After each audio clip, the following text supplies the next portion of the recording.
All right, guys, so good evening once again, and we are back again for another session. Now, from last class, we have looked at Pythagoras' theorem, its application to right angle triangle, as well as its application to isosceles triangle. And we had started off looking at trigonometric ratios from the last class. Now, today we are going to continue with trigonometric ratios. So at this point, most, if not all of you, should be familiar with the ratios. And so I'm going to start off from this slide just to refresh your knowledge in terms of what the idea behind trigonometry ratios, what the idea is, what is the concept behind it. So we say trigonometric ratios the ratios have to do with finding some relationship with two sides of a right angle triangle and one of the acute angles, right? Now recall that in terms of right angle triangle, we have 190 degree angle, and that is generally denoted by a little box in the corner of the right angle. And once you see that little box, you know that that's a 90 degree angle. Now, if there is no box and there is no number indicating that that is a right angle, if it is even looking like a right angle, once there is no box and there is no angle written there, please don't assume that it is 90 degree, right? So unless something in the question suggesting to you that it is 90, don't just look at it and say, well, it looks like a right angle triangle. I'm going to treat it like a right angle triangle, because sometimes you may be wrong, because it might be off by just 1 degree and it is not a right angle.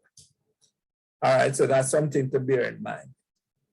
Now, so back to the concept of the properties of right angle triangle. We know that the longest side of the right angle triangle is the hypotenuse, and as it is labeled in the diagrams that we have on the slide.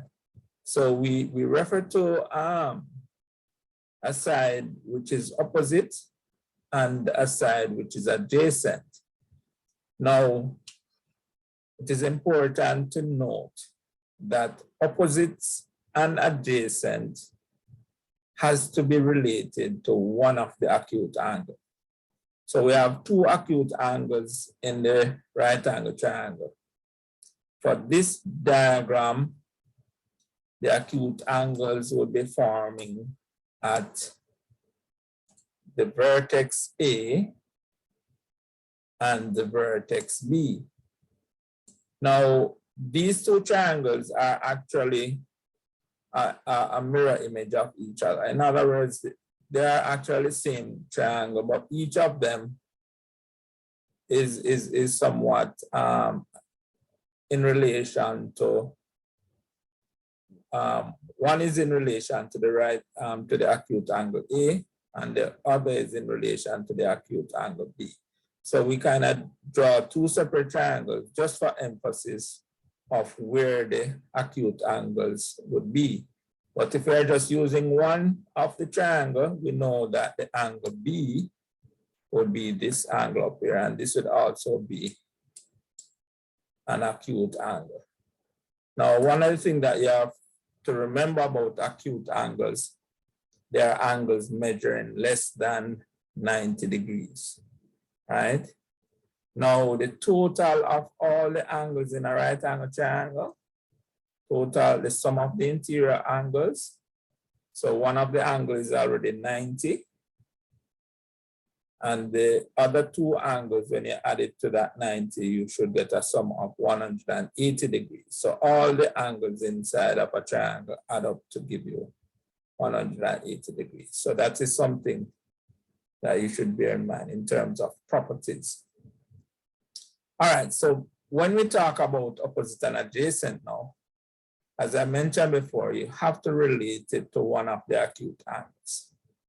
So if we are going to talk about a side which is opposite, you have to identify the acute angle that you are relating it to. So for the first triangle, we say that BC, the side BC is opposite. But when we are saying opposite, we have to denote which angle is it opposite to. So this is the side BC, which I'm highlighting here in blue. Now, in terms of the angle that BC is opposite to, it would have to be the angle that it is standing in front of. So BC is standing in front of the angle A, because if you draw a line from the angle A right across, you will realize that the side BC is in front the angle A. And remember now, an angle between two lines is just the measure of how wide the opening is between the two lines. So the angle A is the opening between the two sides, AB and AC. So the opening between those two sides is the angle. And that angle, we call it angle A because it takes the same name as the vertex at that angle. All right, so that is something that you have to pay attention to. All right. So if we are now referring to the same angle A, we see that BC is the side that is in front of the angle A, so it would be the opposite side to the angle A. However, the side AC, as you will notice, is not in front of the angle A, but instead, the side AC, as you can see by the highlight, is alongside the angle A. And so another word for alongside is adjacent. And that's what we mean when we say a side is adjacent. Now, in this case, the side AC is adjacent to the angle A. All right. Give me a second, guys.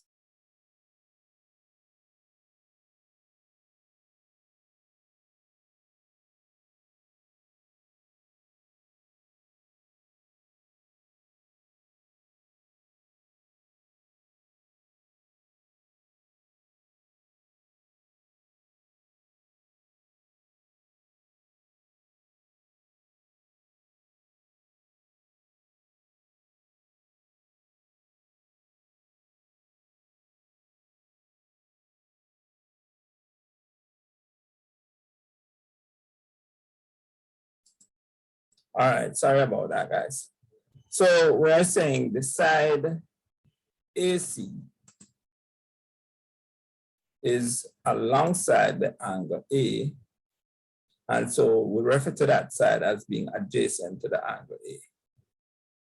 Now, it is easy to see now that if we are now dealing with the angle B, then the side that was opposite to A will now becomes adjacent to the angle B. Is that clear to everybody? Raise your hand if you understand clearly what I'm saying. So now the side that was opposite to A is alongside the angle B. And now the side which was adjacent to the angle A, which is AC, is now opposite to the angle B. All right, and that is what we are depicting in the second triangle. So the side which is opposite to the angle B is the side AC, and the side which is adjacent to the angle B is the side BC. And so it is important that you can make that distinction in terms of which side is opposite to which angle, or which side is adjacent to which angle. So that is very important, guys. Should be able to determine that. Now, if you are able to determine that, then half of your problems in terms of trigonometry would have been solved. All right. Now, so with all of that said, you should understand what we mean by a side opposite. You should understand what we mean by an adjacent side. And you should also understand what we mean by the hypotenuse. So if you notice, the hypotenuse would have been the longest side. And another thing about the hypotenuse, it is opposite, meaning that it is in front, the opening of a 90-degree angle. All right. And so the 90-degree angle is here, and the hypotenuse is opposite to it. Now, even though the hypotenuse is opposite to the 90-degree angle, we don't refer to the hypotenuse as an opposite side. At no time we ever call the hypotenuse opposite. So it is, you should be able to make a distinction of which side is the hypotenuse as opposed to the other two sides. Is that clear, guys? Raise your hand if you understand what I'm saying, please.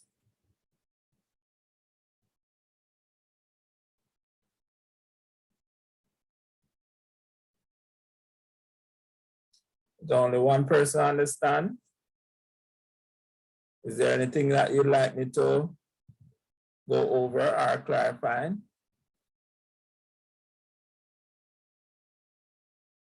Guys, you have to respond. If you don't respond, then I won't know whether or not you're with me in terms of where we're going.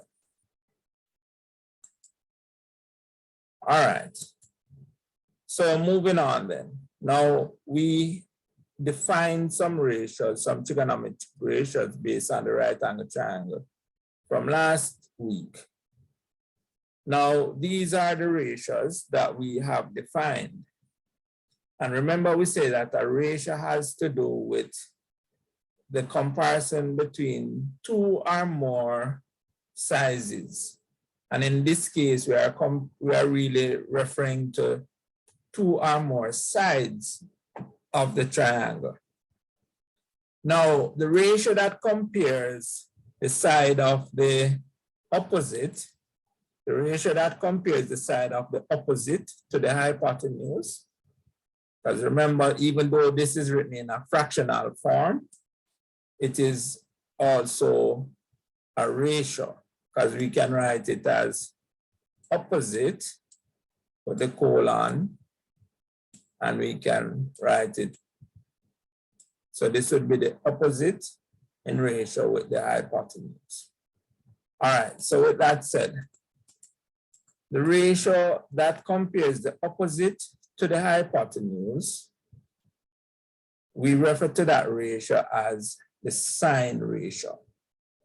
The ratio that compares the adjacent side to the hypotenuse, we refer to that as the cosine ratio.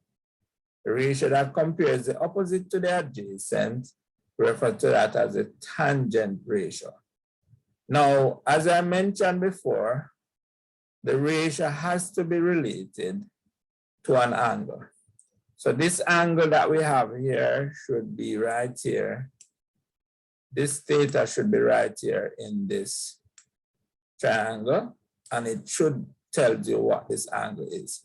So if you notice that when we're referring to the sine ratio, we also need to refer to which angle that we are really finding the sine ratio of, or even in terms of not just the sine, but all of the ratios. You have to know which angle that you're applying the ratio to. And then now once you identify the angle that you're applying the ratio to, then you relate the sides based on the ratio to that angle. So if we are now thinking in terms of the sine of the angle theta, then the side which is opposite to the angle theta, we have to look for that side and relate it to the hypotenuse, right? And likewise, if we are dealing with the cosine of the angle theta, we look at the side which is adjacent to theta and relate it to the hypotenuse.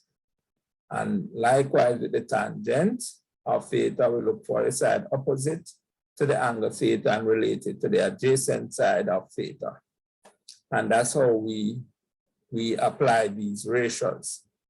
Now, oftentimes we write these ratios in a shortened form.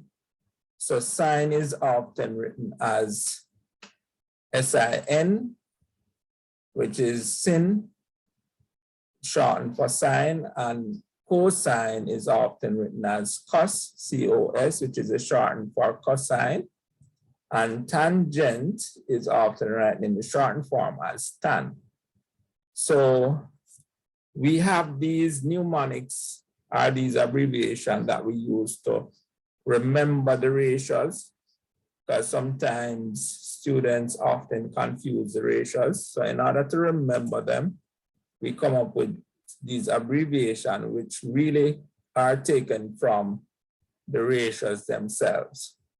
So we see that SOH would relate to the sine ratio because they use the first letter of all the words in the sine ratio. So S would refer to sine, O would refer to opposite, H would refer to the hypotenuse.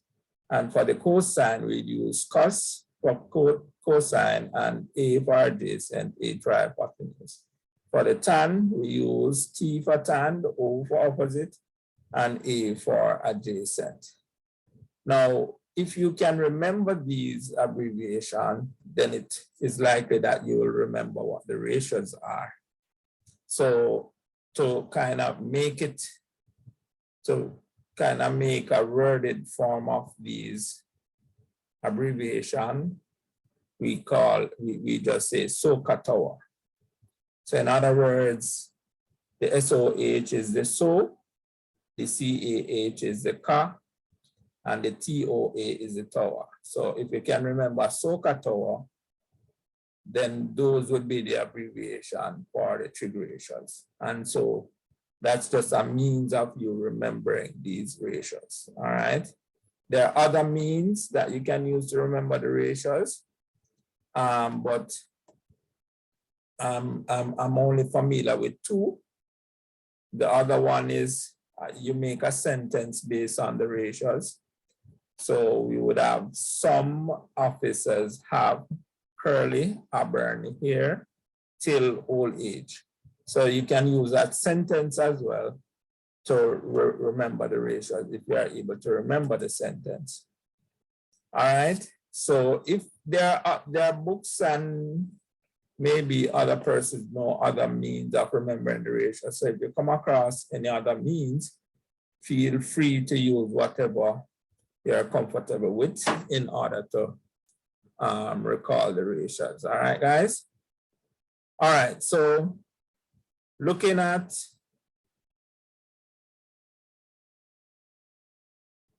this triangle now, we want to consider the ratios in relation to the angles A and C. And remember now, the angle A can be labeled as A, and the angle at the vertex C can be labeled as C. All right. Now, the angle A and C, these are the acute angles. And notice the other angle would be the angle B, which is a 90 degrees angle. So by now, you guys would be familiar with the right angle. And it is just that angle that measures 90 degrees. All right. Now, if we are going to write the ratios for the angle A, we would have to look at the sides in relation to the angle A and write them in the same form that the ratios are in. So just to refresh our brain, I'm just going to ask somebody to write the ratio of the angle A in relation to the sides. And the sides, you can refer to the sides based on the letter that starts and ends the side. So like, for instance, this side, you can refer to it as the side BC. The other side you can refer to it as AB. So in terms of AB, BC, and AC, I would like somebody to tell me what the sine ratio of the angle A is. So we can start off by writing sine of angle A. And as I said, we write sin for short. So sine of angle A, and it is important that you use this symbol to indicate that you're dealing with an angle and not just a number. All right, so who can tell me in relation to the side, which side over which side would give you the sine ratio of angle A? All right, go ahead, Ms. Raysom. That would be BC over AC. All right, so it would be the side BC over AC. Let me see the hands of those who are in agreement with Ms. Raysom.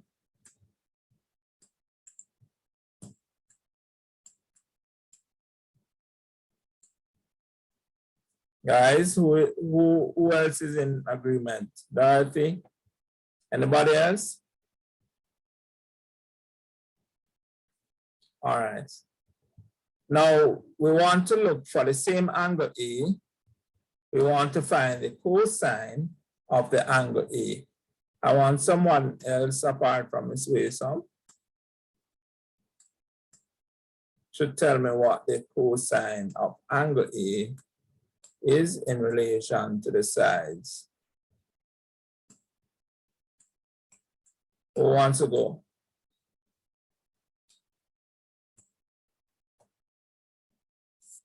Ms. Cabrera, you want to try this one, please?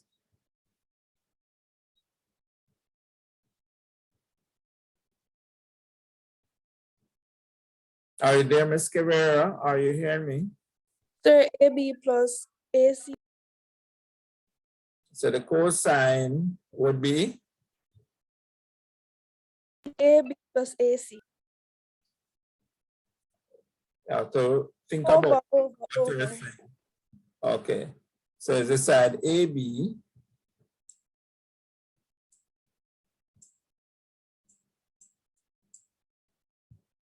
over AC.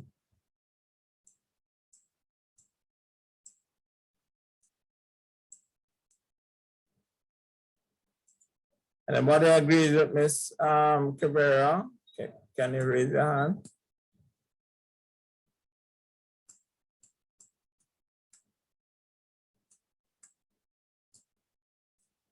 Okay, good, Ms. Wilson. All right, the tangent for AC now. Sorry, the tangent for angle A rather.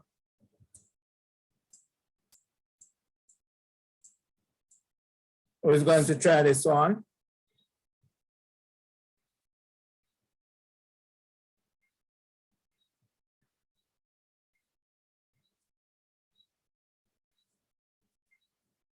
The tangent for angle A. Sir. Yeah, go ahead, Mr. Lamar. Sir. Yes, I'm hearing you, Lamar. Okay, sir. BC over AB. All right, so we have BC over AB.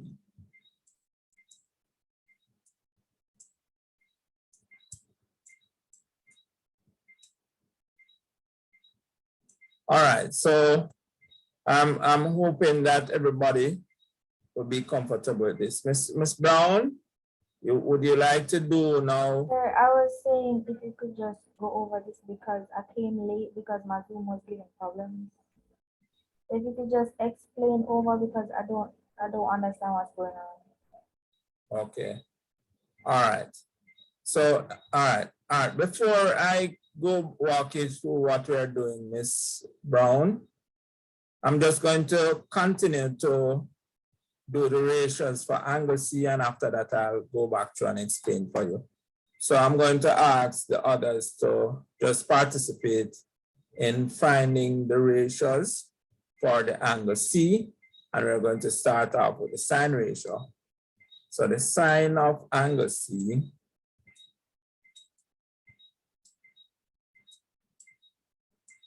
and Miss Brown, just in the meantime, let's try to see what we are doing and see if we can figure out what is really happening. All right. So the sine of angle C has to do with the side opposite to the angle C over the hypotenuse of the right angle triangle. So who wants to do this one? Sine of angle C.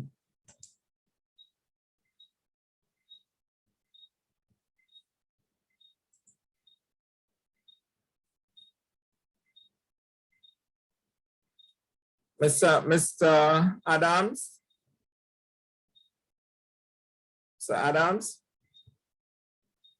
Were you following what we are doing?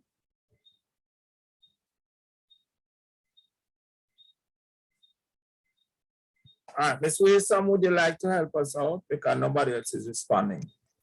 Yes, sir. I'd like to try. So the sign would be A.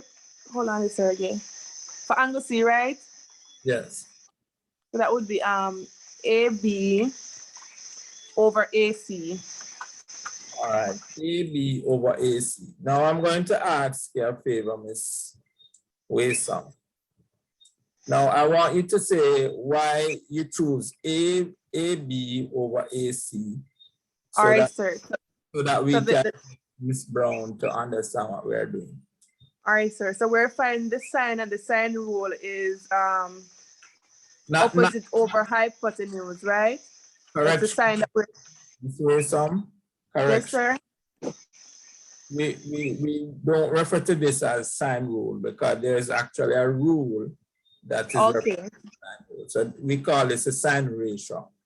Okay, the sine ratio. Right. All right, so the sine ratio is opposite over hypotenuse. So to the angle C would be opposite to the side AB, sir. Right. So this side AB Yes, sir. in front of the angle C, Right. would make it opposite to the angle C. Following Yes, what sir. I'm saying, Miss Brown? No, sir. Was that a yes? Sir, it was a no. Okay, so in terms of the angle C, can you see where we're labeling the angle C is labeled? Yes, sir. All right. So remember, when we talk about a side being opposite, it has to be relating to an angle. And we say an opposite side to an angle is that side which is